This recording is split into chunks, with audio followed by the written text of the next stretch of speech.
welcome back. Fred in the Shed 2 video. Not done a Fred in the Shed 2 video for a long time. I kind of miss them, to be honest. And I'm in the shed. This is Fred back in the shed. So just going to do a kind of chatty video here on Fred 2 because, you know, it's me mates, isn't it? Excuse me, got a bit of a cough. You know, Fred in the Shed 1, it's sort of starting to be a bit of a runaway success, to be honest now. 8,200 and something subscribers when I looked last night. The radio videos, you know, starting to get a few more views. But it's almost like a victim of its own success. I can't just put up kind of random videos like this on there because people expect a certain quality of video that I have to sort of generate now, otherwise they sort of, you know, they start moaning really. And then want all radio videos, but you know, I still will put up some random stuff. I suppose it's not all going to be completely radio, but it's mostly radio. So yeah, you know, I kind of have to sort of run that in that sort of format now. I mean, I can't really moan. I mean, you know, that's what YouTube's about. To be fair, you know, it sort of does bring in just a little bit of pocket money now each month. So you know, and well, I don't know why I really apologise for that, because to be honest, some of those videos that I put on there, you know, can typically take me 5 hours. Time I video them, narrate them, put clips in and things. It can take 5 hours to do. So certainly you put the time in. But anyway, back to Fred 2. This is just a sort of random chat video really, just to sort of let you know that I've been doing other things other than making radio videos. And in fact, the radio videos that you've seen on Fred 1 were made weeks ago. I haven't really made any new radio videos in the last few weeks. Been sort of busy doing other stuff, and they're sort of ones that I'd sort of built up. So here we are in the shed, and it's cold. It's I don't know whereabouts where you're, Andy, in the in Canada. I don't know how your spring's getting on, Andy. I know your climate is sort of quite similar, isn't it, to the UK? You're on the same sort of latitude, I think, or close. But it's cold here in the UK. Spring started about a week ago, and we went from kind of it being quite chilly to an absolute heat wave, and the temperatures, it was crazy. Temperatures went up and up and up, and when we peaked in London at 28.5 last, I think that was last Thursday or last Friday, and that was the warmest April day since I think 1949. And to be honest, it was probably the hottest one ever. It was only about 0.2 degrees C off the record, and that would have been on a kind of mercury thermometer, and of course what we see now with digital. So it was probably the hottest day ever. And in a week later, this Friday, it averaged 8.5. So we've gone down about 20 degrees, which is absolutely ridiculous. That's about, I don't know, what's that? It's in Fahrenheit. We'd gone from like 86 degrees one day when we was really sweltering. I was kind of like in a t-shirt and shorts, down to 42 or something. So I was kind of, I've been wearing hats and gloves. So the temperature's gone absolutely crazy here in the UK. But at the moment, you know, this is a Sunday morning. It must be getting on about 10 o'clock, and I've got 5 degrees showing in the shed. And I think the high today is going to be about 8 or something, and then we've got lots of rain coming in. So the weather in the UK is completely unpredictable, and at the moment it's completely bad. So that restricts getting things done. I can't really set up the little shed shack like I normally do and do some videos from the shed here for Fred 1 because it's just too bloody cold, to be honest. And yeah, it's strange. While on the subject of the UK, anyone that's watching abroad, why is it in the UK? Okay, what is up with Audi drivers, people that drive the old Vorsprung technique? I mean, I like Audi cars. You know, they're very nicely made. They're very stylish, but the people that drive them are such tossers. You know, it just seems to be here in the UK, if you get a tailgater, you look in your rear view mirror and you've got someone pushing you along right up your backside. It seems that now, you know, if it's not a Jeep, it's an Audi. It seems sort of 9 out of 10 cars. I mean, me and the missus today, you know, we just popped out to get some takeout breakfast, and within minutes, on an early Sunday morning, we had an Audi right up our backside trying to push us along beyond the speed limit around town. And I don't know, what is it? What is it about Audi drivers? When you buy an Audi, you know, does does it come with instructions to sort of push and tailgate the car in front? I don't know. It's a shame, isn't it? But so that's a little bit of a little bit of a rant.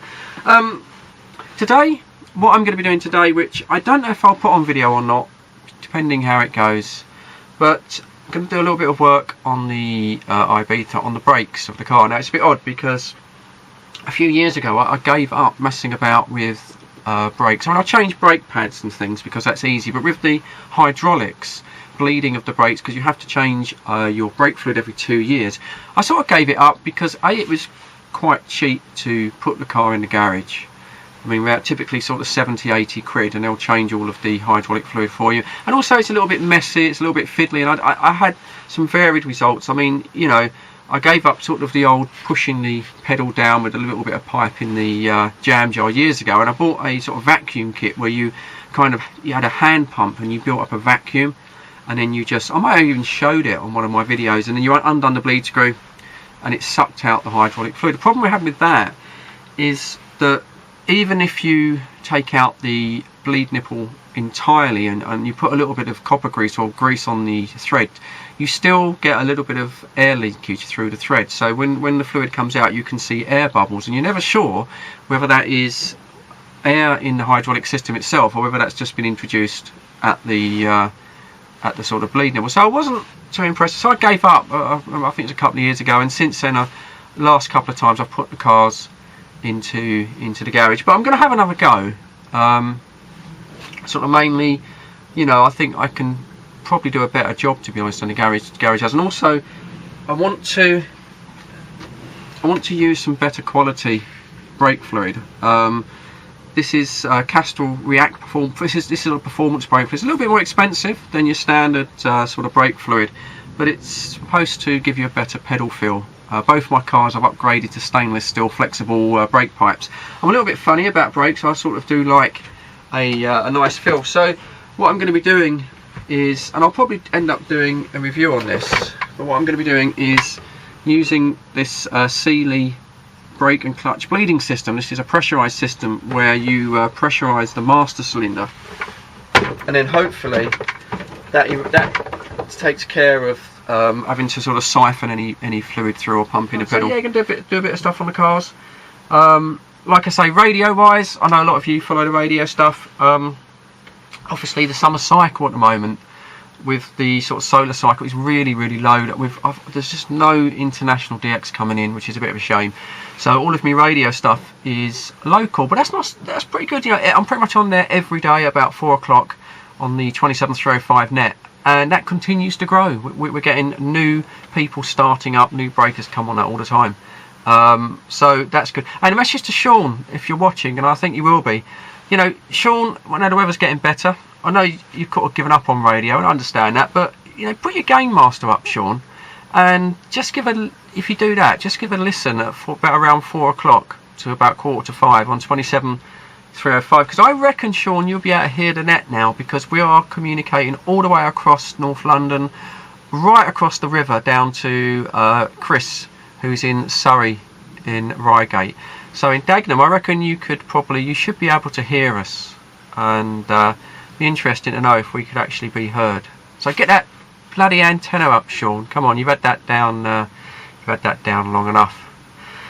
So anyway, yeah, just a bit of a chat really. Thank you for everyone that watches Fred 2.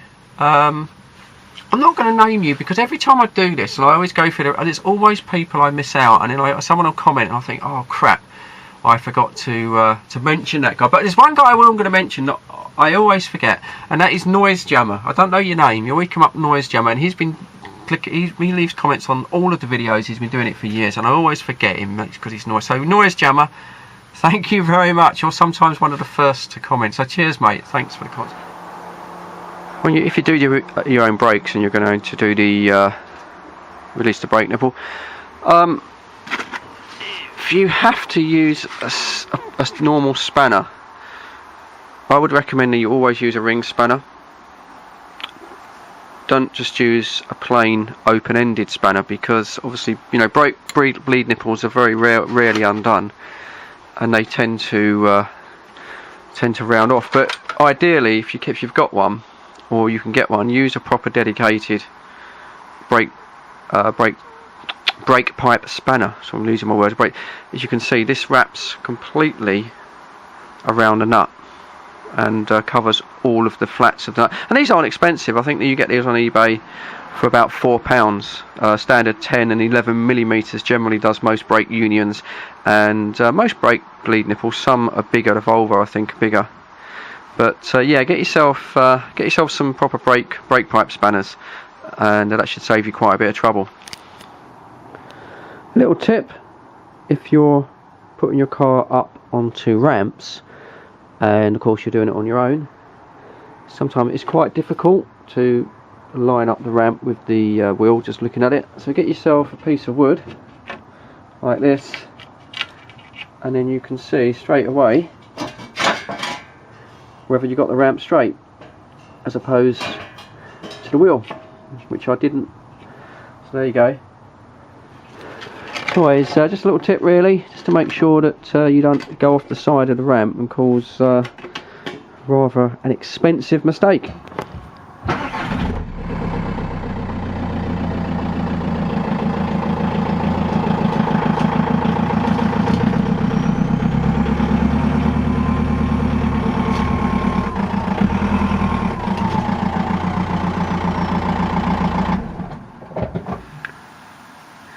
So everything pretty dirty and crusty under here.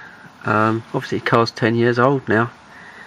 And there's our brake nipple just up there. So on the back wheels, on this car anyway, 17-inch wheels, you can get to the nipple without having to remove the wheel itself. When I want to do the brake discs, you can just sort of see there how rusty they've become. When I do that, obviously I've got to strip the caliper off and sort of everything else. But yeah, the accessibility is not really sort of too bad, and hopefully the nut there. Oh, there you go. Hopefully the nut isn't too corroded. Now normally, something like on the Volvo, I generally buy a new set of these bleed nipples in. They're only about sort of £6 or £7 delivered for 4, and I would change them.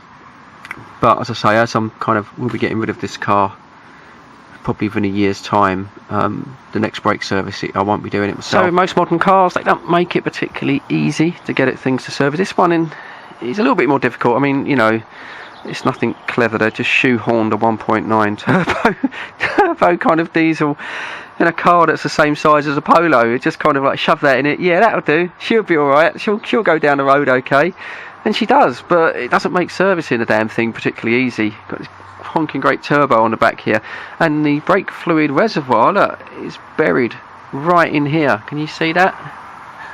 You can just about make it out. So to get to that, even to refill it, let alone attach that Sealey pressurised brake bleeder, obviously the top plastic cover is going to have to come off, and I think I'm going to have to take the turbo inlet pipe off as well to allow me access, and that's still going to be quite tight. So yeah, not the best car to service, and I think a lot of modern cars tend to be like this. They're all sort of aimed at garages, so they don't expect middle-aged men to be mucking about with their cars, but it's fed in the shed, isn't it? So I've got that sort of pipe off there running to the EGR valve, or the exhaust gas recirculation valve, and well, yeah, hopefully we can sort of get inside a little bit better. And I'm hoping this is a 42mm cap. Doesn't give much away, does it?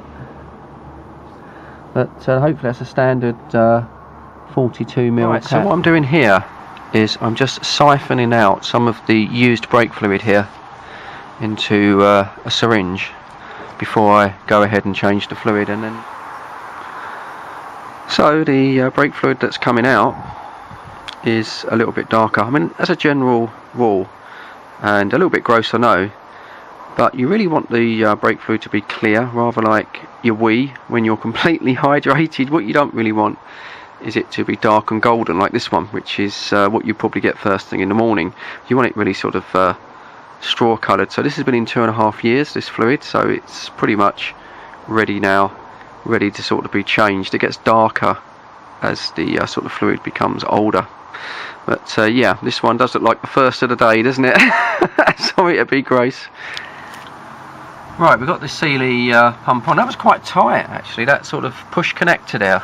I didn't want to put too much force on it because obviously you've only got a grommet and a seal holding that onto the master cylinder, and if I broke that, well, I'd be in all sorts of trouble. But first thing you do is you put it on, and then you pump up the cylinder there just to 10 psi, and then you sort of leave it for a few minutes just to make sure there's no leaks in any of the pipes, because obviously once you start pumping the fluid in, because you're going to fill this with about 2.5 litres of fluid, and it's going to continually feed the fluid into the master cylinder there.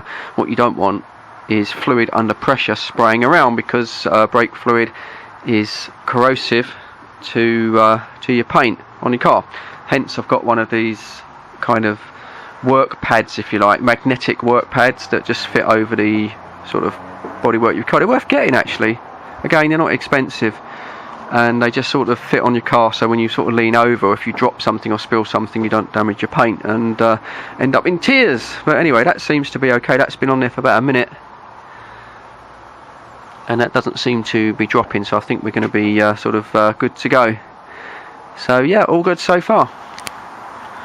Right, so we've filled this with the new fluid, and we've pumped it up to 15 psi. Now you've got to be really, really careful with this, because when you think about it, when you're pressurising your braking system, you've got an ABS monitor, which obviously is for your anti-lock brakes, so you don't want to put too much pressure on this and possibly damage that. So they recommend a maximum of 20, and I'm going for about 15.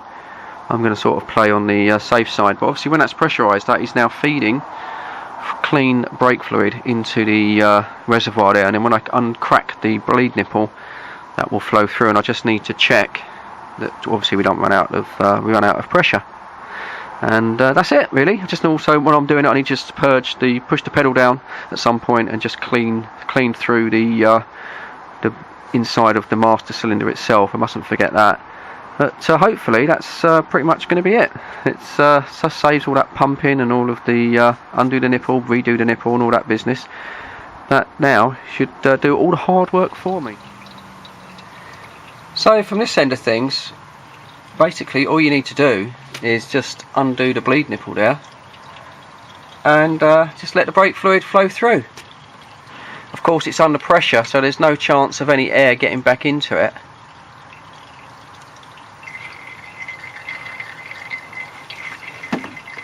So yeah, there you go. That just takes away all of the pushing of the pedal, using a vacuum system to suck the brake fluid through. It's under pressure, and out it goes there, straight into the bottle. So far, I must admit, so far so good. You just need to keep an eye on the pressure in the bottle, of course. It seems to drop down naturally anyway. Got to be a bit patient with it, there's no rush.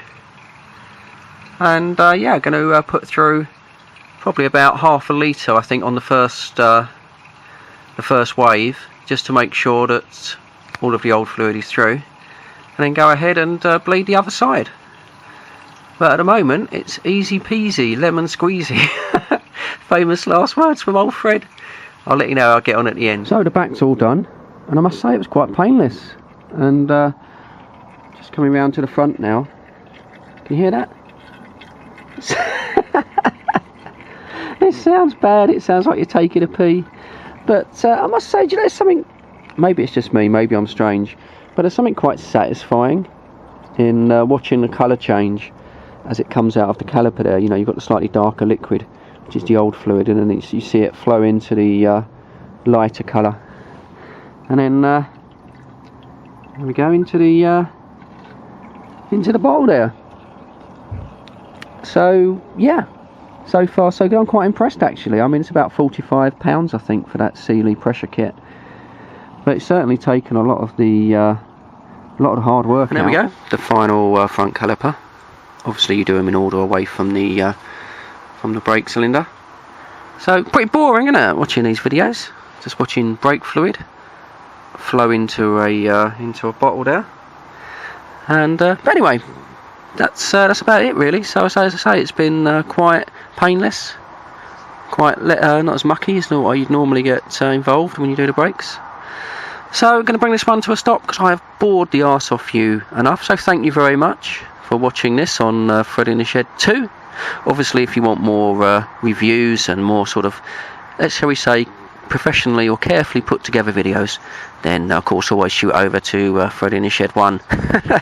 Well, this stuff is just for me mates really, and just very much off the cuff, straight off the camera. So as I said, I will do a proper review on this Sealey pressurised brake bleeding kit. Maybe when I do this thing, when I do it on the Volvo. Volvo's in the garage at the moment, not my garage. Volvo's in the proper garage. It's having a new water pump and a timing belt, and I'll hopefully get that back maybe towards the end of next week. Anyway, as I like to say, a big thumbs up there from Freddy in the Shed 2. Thank you very much for watching. Thanks for your time. It's always most welcome.